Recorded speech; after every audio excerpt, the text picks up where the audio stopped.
ખેડાથી સમાચાર મળ્યા છે કે નડિયાદ ખાતે વોટ ચોરી મુદ્દે ખેડા જિલ્લા કોંગ્રેસે રેલીનું આયોજન કર્યું હતું, પરંતુ સરદાર પટેલ સ્ટેચ્યુ પાસે પહોંચતા જ પોલીસે રેલી અટકાવી હતી। પોલીસ દ્વારા 100 થી વધુ કોંગ્રેસી કાર્યકર્તાઓને ડિટેન કરી જવાહરનગર પોલીસ ચોકી લઈ જવાયા અને ત્યાંના દરવાજા બંધ કરી દેવામાં આવ્યા। આ દરમિયાન મીડિયા કવરેજ માટે પહોંચેલા પત્રકારોને પણ રોકવામાં આવ્યા હતા, જેમાં મહિલા પીએસઆઈ દ્વારા પોલીસ સ્ટેશનમાં પ્રવેશ પર પ્રતિબંધ ફરમાવવામાં આવ્યો છે।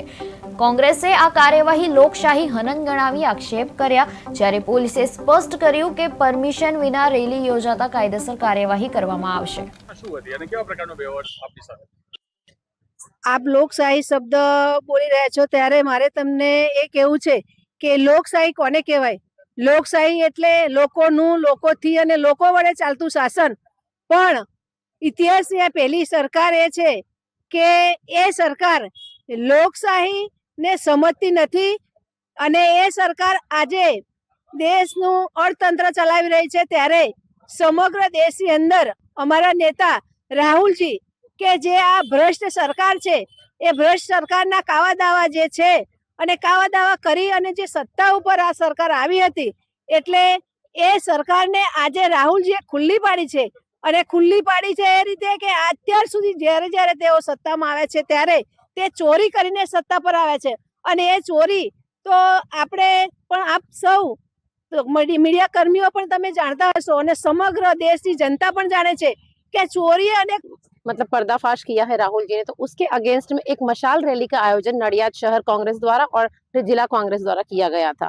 लेकिन इस कार्यक्रम को शुरू करने से पहले ही पुलिस ने आकर कार्यकर्ताओं की धरपकड़ कर ली, उनको यहाँ लाके डिटेन कर दिया गया।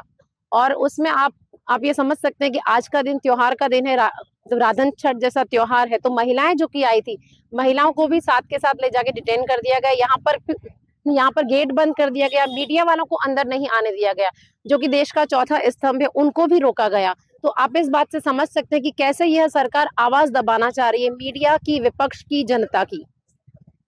जिस तरह से लोकशाही में सबको अधिकार दिया गया है, तो अभी उस अधिकार के दौरान आप रैली करने जा रहे थे तो पुलिस ने आपको डिटेन किया। उसके कौन लोग थे, किसके द्वारा आपके ऊपर, आप लोगों पर कैसा बर्ताव हुआ? ગુજરાતમાં નહીં પણ સમગ્ર ભારતમાં આજે અમારો મશાલ રેલીનો જે કાર્યક્રમ હતો એમાં અમને પરવાનગી પણ ના આપી અને અમે અમારી રેલીની મશાલ રેલીની તૈયારી જ કરતા હતા અને અમારા બધા કાર્યકરોની ગેરકાયદેસર ધરપકડ કરી લીધી અને ખોટી રીતે પોલીસે અમને ખૂબ રંજાડીને આજે અમારો જે રેલીનો કાર્યક્રમ હતો એ કાર્યક્રમ હમણાં થવા નહીં દીધો। અમારો જે વોટ ચોરીનો જે મુદ્દો હતો એ સમગ્ર જનતાનો જે અમારો ગુજરાતમાં અને આખા દેશમાં, એમાં અમે જે ખેડા જિલ્લામાં આજે અમારો કાર્યક્રમ જિલ્લાવાર જે કાર્યક્રમ હતા એ જિલ્લાવાર કાર્યક્રમ કરવા જઈ